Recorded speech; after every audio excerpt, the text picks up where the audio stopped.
Bueno, voy a continuar.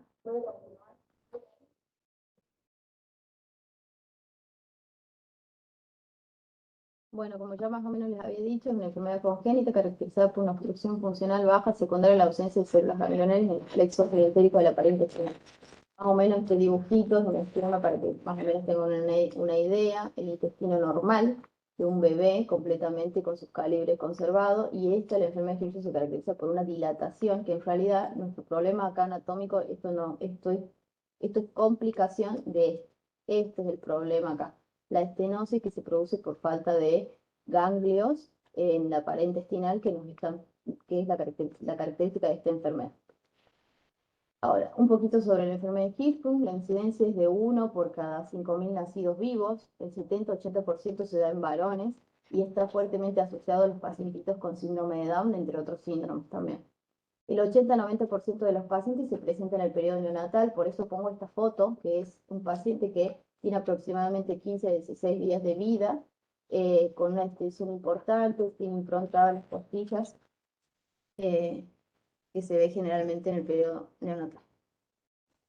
La presentación clínica, nuestro paciente se nos puede presentar en guardia, consultorio o cualquier otro tipo de consulta con estreñimiento, distensión abdominal y la desnutrición progresiva, que si bien la desnutrición progresiva hoy en día, por suerte, ya no está tan presente, es un paciente que generalmente acude más pronto a la consulta, y los dos pilares fundamentales son la falta de eliminación de materia fecal y también gases, y la distensión abdominal prominente, que lo podemos ver claramente.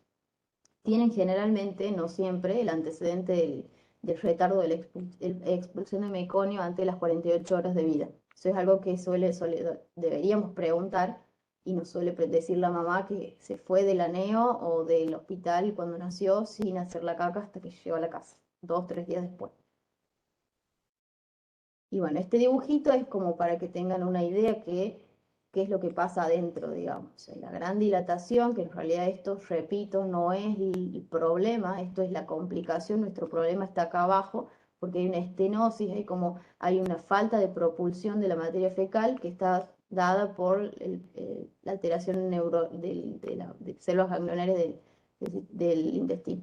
Y esta es una fotito que la verdad que es un fracaso de la medicina prácticamente. Un paciente grande con las costillas muy marcadas, los brazos flaquitos por la desnutrición, y el abdomen bien abultado. La idea es que no lleguemos a esto, la idea es que lo podamos encontrar mucho antes, chiquitos, en el periodo neonatal, y poder resolverlos antes. Ahora bien, ¿qué vamos a pedir en un paciente con sospecha de Hirschsprung? El primero que hacemos es pedir una radiografía. ¿Qué vamos a encontrar? Vamos a encontrar una placa probablemente similar a esta es muy característica. Vemos distensión de todo el marco colónico, claramente se ven la distensión de las asas que podemos ver, y nos asusta un montón. Por ahí es un paciente que vemos esto y pensamos, ¿cómo puede tener esto? Un paciente que tiene la panza llena de aire, que no tiene dolor abdominal tan claro como esperaríamos. Un paciente que tiene generalmente buen estado general, y la característica de la placa es que generalmente vemos ausencia de aire distal. Entonces eso nos da la pauta de que acá está bloqueando algo el tránsito intestinal, por eso tenemos esta acumulación de gases. Y generalmente, bueno, es una placa más bien, una panza más bien blanda, que se deja palpar. Y este esquema es como para a los fines académicos y prácticos, que se entienda que el problema está acá y que esto es lo que vemos acá, el aire, y que es como un signo indirecto de la enfermedad. ¿Qué vamos a hacer con un paciente? Nos llega ese paciente, tenemos esa placa, con toda la clínica de antecedentes que nombramos antes. Vamos a hacer una estimulación rectal. La estimulación rectal la podemos hacer no solo con una sonda, como se ve en la imagen, claramente. La podemos hacer con un supositorio, la podemos hacer con el dedo más chiquito que tengamos, dependiendo del paciente, la podemos hacer con una pequeña sondita. O sea, la idea es estimulación del esfínter anal. ¿Qué resultados vamos a encontrar en el caso de que tengamos enfrente un paciente con sospecha de Hirschsprung? Eliminación de abundantes gases y materia fecal, generalmente explosiva, de color así medio mostaza, por lo general, y la disminución de la distensión abdominal después de la limpieza del intestino. Hacemos la estimulación y directamente el paciente nos mejora la clínica, mejora un montón y la panza no se achata, pero tiene una cierta mejoría. Ante estos dos resultados, estamos con grandes sospechas de una enfermedad. ¿Cómo hacemos el diagnóstico? Ya tenemos toda la clínica, lo hemos estudiado y vamos a la parte prácticamente final para ponerle el nombre y el apellido, biopsia rectal. ¿Cómo se hace? Tenemos dos técnicas para hacerla, dependiendo la disponibilidad, claro, y dependiendo del paciente. Lo ideal es hacerlo por succión. Usamos esta pistolita que se ve por acá, que metemos esta punta que se hace con, son como unos no me sale la palabra, cartuchos, gracias, Fede. Son como unos cartuchos que se colocan en la región anal. Generalmente esta forma, perdón, es una de las más usadas, se puede hacer con el paciente incluso de costadito, no hay problema con eso. Se toma una muestra, generalmente entre 3 milímetros de profundidad aproximadamente, y enviamos a anatomía patológica. La otra técnica, que también es la abierta, que es la que usamos por lo general cuando no tenemos esto, o no tenemos cartucho o no tenemos disponibilidad de la pistolita, lo hacemos abierta con técnica de Swenson, que es en quirófano, se toma una muestra de la mucosa rectal. Y de la región muscular también, claro por los dos. Anatomía patológica que vamos a encontrar, ausencia de las células ganglionares en la imagen. Yo no sé si se llega a ver muy bien, pero estos dos son preparados para que vean, se hace con hematoxilina y eosina. Lo importante de esto es ver, en este cuadradito se ve lo normal y en esto se ve lo patológico. Lo normal podemos ver generalmente las células ganglionarias, que son como unas bolitas que se ven un poquito violáceas, generalmente con su núcleo bien formado en la periferia, con una armonía de los filetes nerviosos. Y en presencia de Hirschsprung, estas células ganglionarias no se ven directamente, o están deformadas y achatadas, que no nos dejan ver bien en el preparado. Y la fibra nerviosa está toda hipertrofiada. En presencia de estas dos características ya le podemos poner el nombre y el apellido. Ahora bien, hacemos la biopsia a nuestro paciente y vemos que nos informa el patólogo a ganglionosis. Sabemos que tiene Hirschsprung, pero bueno, el Hirschsprung se puede presentar de diferentes maneras. Tenemos en el 80-85% el recto sigmoideo, que ya les había dicho, la patología está acá y la distensión está acá, que es la que vemos en las placas. Después tenemos el largo, que se presenta en el 10%. La enfermedad empieza acá, no generalmente, siempre empieza bien distal y se dirige a proximal. Y en este caso llega al ángulo esplénico. Entonces, se considera largo. Está descrito estadísticamente en el 10% de los casos. Y el total compromete desde la margen anal todo el colon, 5 al 10% aproximadamente. Ahora, ¿cómo hacemos para saberlo? Sabemos que tiene Hirschsprung porque la muestra se la hemos tomado acá, pero no tenemos idea de qué tanta extensión tiene. Para eso nos va a ayudar el colon por enema. Si bien el colon por enema, esto no está descrito de qué va primero y qué va después, pero bueno, a los fines académicos y prácticos, digo, para estudiar al paciente, primero biopsia, después colon por enema, pero no siempre es así. A veces nos llega el paciente y lo primero que podemos llegar a hacer, a veces decimos, bueno, no, está con un cuadro respiratorio, le hacemos el colon por enema, aprovechamos que está sin preparación y después le hacemos la biopsia, no está mal, se puede hacer de las dos maneras. Pero bueno, ahora que vamos a estudiar esta enfermedad, está bueno que se entienda de esta forma. Esta es una radiografía de frente de un colon por enema. A simple vista parece que nos ayuda, pero medio que no nos ayuda mucho, nos puede llegar a confundir. Vemos acá, impresiona que el problema está acá y que todo esto es una bolsa rectal o sigmoidea dilatada y que el problema, pero ahora yo les pido una de perfil y no es tan así. El problema está un poco más arriba no acá abajo como pensaba y esta imagen me estaba confundiendo. Entonces siempre pedir el colon por enema de lateral. Otra cosa que tampoco hay que hacer es colon por enema con el balón de la FOL. O sea, no alterar la anatomía del paciente porque ponemos la sondita, inflamos el balón y instilamos el contraste y esto se va a deformar propiamente por una alteración funcional. O sea, hay una obstrucción y esto lo estamos forzando. Eso tampoco hay que hacer.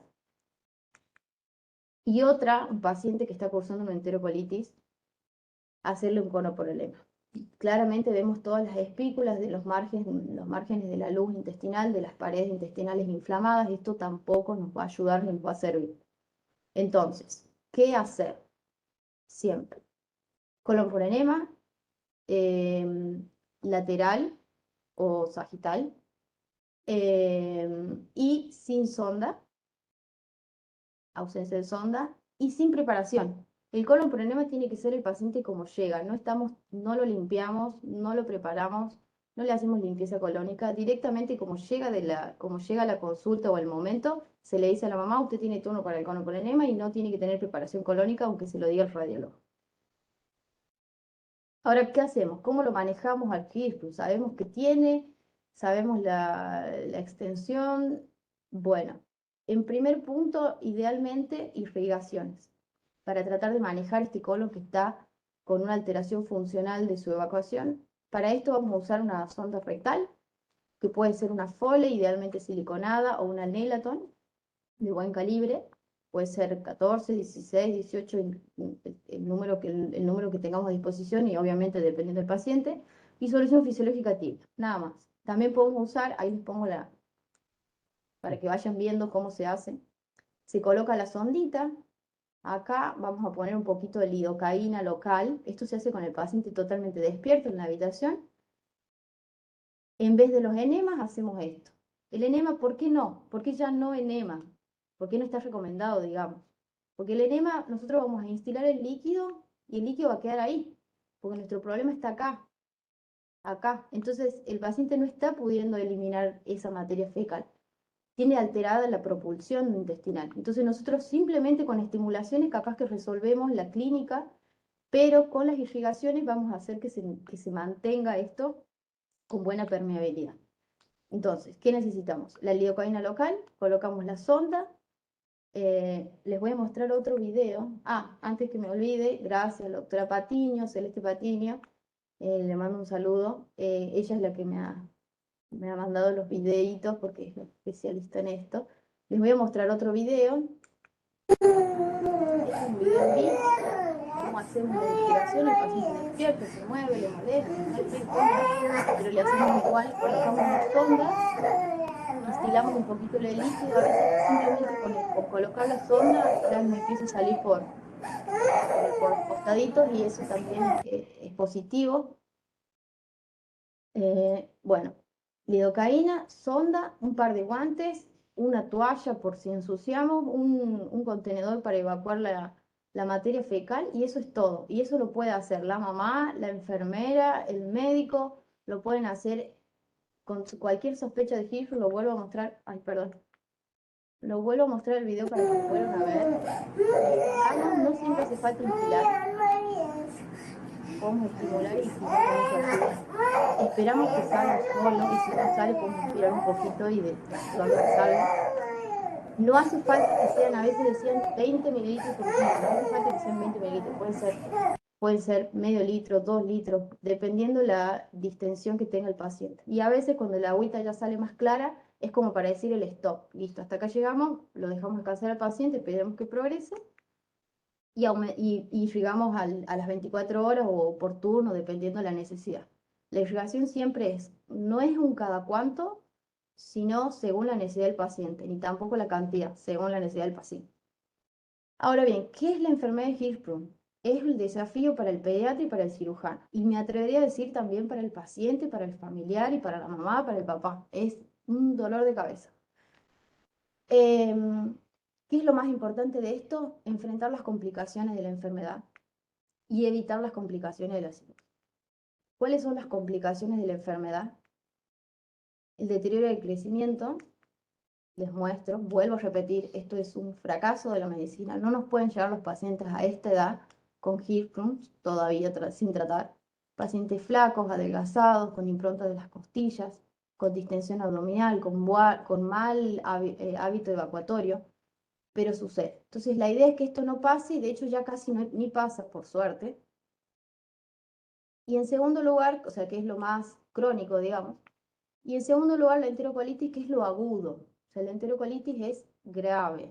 Es un paciente que ingresa con distensión abdominal, falta de eliminación de gases, las deposiciones son líquidas, paciente febricular o febril más bien, paciente que llega y que incluso tiene signos de sepsis y en el peor de los casos puede inclusive hasta morir por esta patología. Esto es un dibujito para que se entienda de qué estamos hablando cuando hablamos de enterocolitis. Este es el intestino con sus paredes y su contenido intestinal. Esta es la zona aganglionar, la zona enferma, la zona distal. Esta es la parte del anito desde el niño. Y el problema está acá. Hay aganglionosis en esta zona. Acá hay una obstrucción funcional que no deja que esto salga. Entonces, ¿qué sucede al paso del tiempo? El contenido intestinal se queda estático, hay una alteración en la motilidad de las paredes, que en teoría esto es normal, pero se ve alterado porque no puede evacuar. Hay una alteración de la flora del intestino, hay anormalidad de la motilidad, claramente porque está intentando evacuar algo que tiene acá una obstrucción, porque estas paredes no tienen propulsión propia. Y esto conlleva a una alteración de la irrigación intestinal y por ende una injuria tisular, digamos, o sea, las paredes del intestino se ven alteradas. Todo esto lleva a una injuria de la barrera intestinal que produce alteración de todas las células de la mucosa intestinal y proliferación de todas estas bacterias y toda esta cascada inflamatoria al torrente sanguíneo. Y por ende, y por eso desde ahí viene la gravedad de la enterocolitis, que puede llegar a producir sepsis y muerte en estos pacientes. Ahora, ¿qué hacemos? Nuestro paciente llega con una sospecha de enterocolitis, puede llegarnos de dos maneras. Nos puede llegar este paciente que nos mira tranquilo, que está acostadito, que viene la mamá y dice, hace 3 días que tiene esta panza y no sé qué le pasa, y no hace la caca, pero come bien. Este paciente, y ayer empezó a hacer fiebre. Este paciente está cursando una enterocolitis y hace apenas cuando le estimulo diarrea. Y este paciente que llega chocado, séptico, que necesita intubación, pasa la terapia con la misma panza, probablemente esta panza está más tensa, con peor color. Las dos están cursando enterocolitis. Pero ¿cuál es la diferencia? El estado general del paciente. ¿Qué hacemos? Metronidazol, antibiótico, cubrimos al paciente sí o sí. Irrigaciones, no importa la forma en que se nos presente, irrigamos al paciente, incluso las irrigaciones con metronidazol. Y estabilización del estado general, con todo lo que haga falta. Tratamiento quirúrgico. Bueno, claramente la cirugía, dos pilares fundamentales: resección del segmento aganglionar. Les vuelvo a repetir la anatomía. Nuestro problema está de acá para arriba. Esta es la colita del bebé, del niño, y esta es la región, no sé si se alcanza a ver en las imágenes, pero esta es la región agangliónica, que es la parte alterada, enferma, digamos, y a partir de acá empieza la parte más bien normal. Esto siempre y cuando hablando de un paciente típico que tiene una aganglionosis rectal o rectosigmoidea, digamos. Y restablecer el tránsito intestinal dependiendo de la cirugía que le hagamos. Porque claro, no vamos a sacar esto, hacemos una colostomía y el paciente queda con colostomía de por vida, no.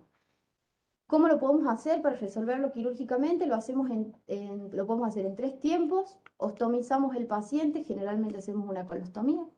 En segundo tiempo hacemos el descenso intestinal, y la anastomosis colorectal, por ejemplo. Estas son las 3 técnicas distintas, yo se las nombro.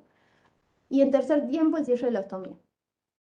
Otra de las formas que se puede hacer es en 2 tiempos. Hacemos una ostomía primero y en segundo tiempo le hacemos el descenso y la anastomía con la anastomosis colorectal de la colostomía directamente. Y en un tiempo, que es algo esta es una de las técnicas más nuevas, que es hacerlo sin la ostomía directamente. Bueno, la imagen esta más o menos yo ya se las vengo explicando. Esta es una de las técnicas, se llama técnica de Swenson, en la que se saca el trayecto enfermo y se hace la anastomosis a nivel rectal. Después tenemos la técnica de Duhamel, que se saca del segmento gangliónico, sería retrorrectal, o sea, por detrás del recto, y se hace la anastomosis baja. Y después tenemos la técnica de Suave, que se hace no sé si se alcanza a ver, pero acá tenemos las paredes, perdón, y acá tenemos las paredes de la parte muscular conservada, y lo que se hace es bajar la mucosa, ay, agua, perdón, bajar la mucosa, la parte endoanal, endorrectal, y hacer la sutura de la anastomosis por arriba de la línea pectínea, que es la parte normal. No me voy a explayar mucho porque me interesa que sepan más la parte clínica que quirúrgica, pero cualquier duda que tenga la podemos conversar. Y después está sinostomía, que ya les he dicho que se hace la cirugía, que hay dos técnicas que son las más comunes, ya las voy a nombrar. Ay, gracias. La preparación prequirúrgica. Todo va a depender de qué técnica vayamos a utilizar. Podemos hacerlo.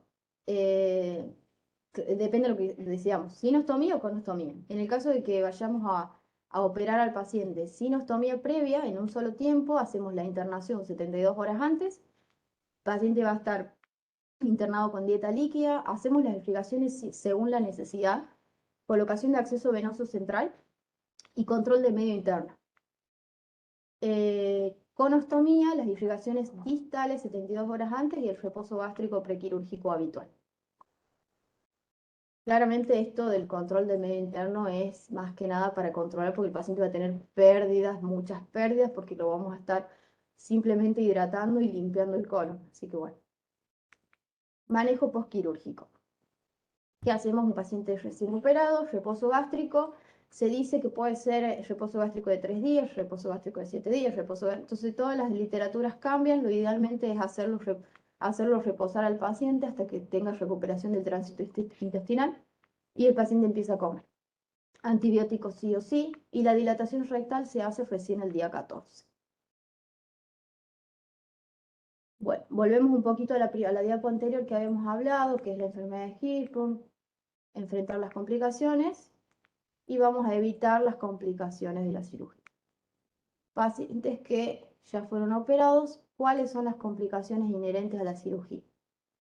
Incontinencia, dehiscencias, fístulas, constipación, estenosis, soiling. ¿Qué es soiling? Soiling es el escurrimiento, que también es otro dolor de cabeza.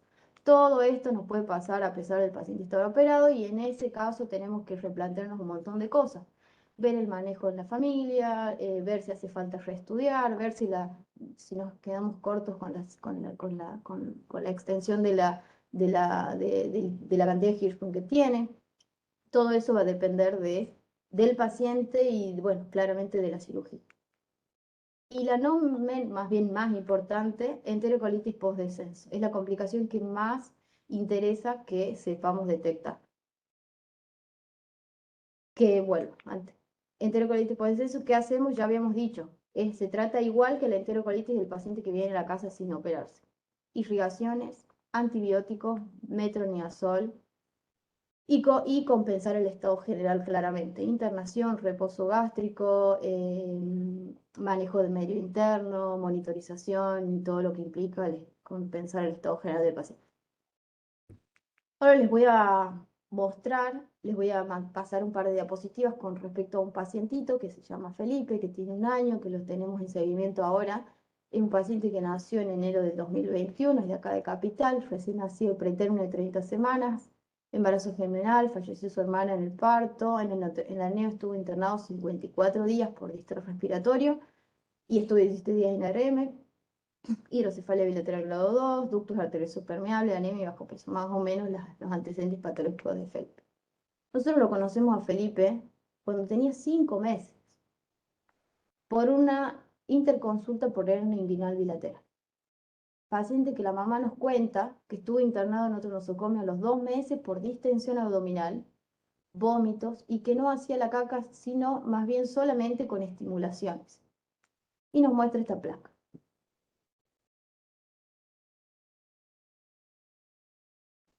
Al examen físico, el paciente estaba crónicamente enfermo, con desnutrición generalizada del tejido cerebral subcutáneo y retraso de las pautas madurativas. ¿Qué hicimos nosotros? Sospechamos que tenía una enfermedad de Hirschsprung y que no había llegado a tiempo a nuestro consultorio. ¿Qué conducta tomamos? Ya habíamos dicho, biopsia rectal, colon por enema, que se pudo hacer. Esta es la imagen, vemos la espícula que se hace bien angulada en la región recto sigma y la distensión. ¿Qué indicamos a nuestro paciente? Estimulaciones, irrigaciones y en algunas ocasiones, cuando el paciente ingresaba por mal manejo de las evacuaciones, hubo necesario indicar Varex, indicar antibióticos también, y todo esto fue según la necesidad en el momento de que transcurría la intercurrencia de constipación o de distensión abdominal. Tuvo internaciones múltiples, Felipe. Se suspendió la biopsia rectal en varias oportunidades por intercurrencias virales. Le voy a nombrar las que tuvo. A los 8 meses, constipación y fiebre. Esta placa, para que vean cómo se manejaba Feli. 9 meses, distensión abdominal y constipación. Pelotones de caca manejaba. Muy mal hábito evacuatorio. Se le complicaba la mamá. Ay, perdón, me doy cuenta sola. Perdón, la placa está al revés, pero bueno, la idea es que vean los pelotones de caca. Perdón. Al año y 2 meses, distensión abdominal y catarsis por rebasamiento. Y en ese momento se lo capta porque la paciente se nos perdía, no acudía a controles, pero bueno, se le pudo realizar al año y 2 meses la biopsia rectal. Como resultado, a ganglionosis, lo que veníamos sospechando. Estas son las placas de esa internación. Conducta quirúrgica, técnica de suave modificada por Shores. ¿Qué es lo que le explico en castellano? Bueno, lo que vamos a hacer es hacer una técnica como una de las que les había mostrado en las primeras plaquitas, que es descenso endoanal de la zona afectada en un solo tiempo, asociado a la laparoscopia. Vamos a entrar por el pupito, vamos a hacer la cirugía desde adentro de la panza y desde afuera vamos a bajar el intestino y anastomosarlo a la región distal para reconstruir el tránsito todo en un solo tiempo. En la última internación, que fue ahora al año y 5 meses, paciente vuelve distensión abdominal, catarsis de 3 días de evolución con un cuadro de vía aérea superior. Él, como siempre, se manejaba en buen estado general, a veces, en este caso febricular, el abdomen distendido, tenso, doloroso, con ruidos escasos, eliminaba gases y toleraba dietas ricas en vidrio. Se le realizan las irrigaciones con resultados positivos, con bolos fecales, materia fecal arenosa, eliminación de gases. Se le entrena a la madre para la realización de las irrigaciones que fueron con buenos resultados. Se le indica el metronidazol y el alta hospitalario por buena evolución.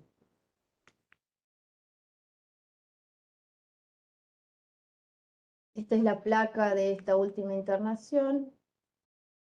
No tengo placa no tengo placa del alta, pero bueno, ha habido una mejoría. Último control ambulatorio por consultorio externo al año y 5 meses, que fue el 23 del mes pasado, digo bien. Buen manejo del hábito evacuatorio, buenos resultados de las irrigaciones por la madre, en tratamiento por los síndrome bloqueador obstructivo. Perdón. Síndrome bloqueador obstructivo, y el plan es operarlo cuando el paciente esté en condiciones, porque no encontramos el momento, porque es un paciente que hace cuadros respiratorios a repetición. Bueno, por último puse un par de fotitos que es una paciente con enfermedad de Hirschsprung, que la mamá le hace fotos con cuentos y demás, nada, una nena conocida. Y una frase de Luis de la Torre, que es un cirujano infantil, que es prácticamente especialista en patología colorectal. Él dice que lo que antes era una verdad absoluta con el tiempo puede no ser cierta y que su valor haya disminuido o desaparezca. Y bueno, nada, es para que lo pongamos en práctica. Lo que ayer parecía que sabíamos, hoy, hoy ya es nuevo y así es para que no dejemos de aprender, de estudiar y de implementar cosas nuevas. Y bueno, gracias por su atención. Ahí estamos los 4 residentes del CEPSI de cirugía infantil. Y bueno, estoy abierta a las preguntas. No sé si tengo en el chat, no sé si tengo alguna pregunta.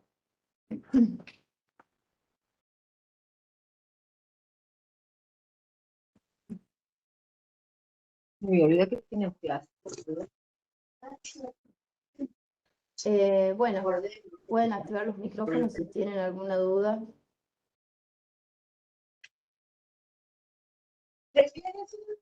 Si no, muchas gracias por la atención. Y sí, siempre.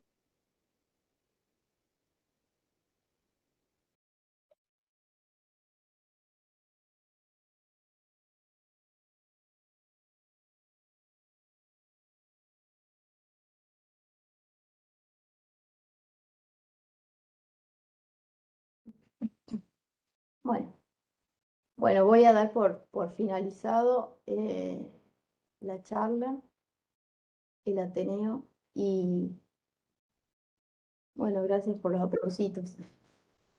Este,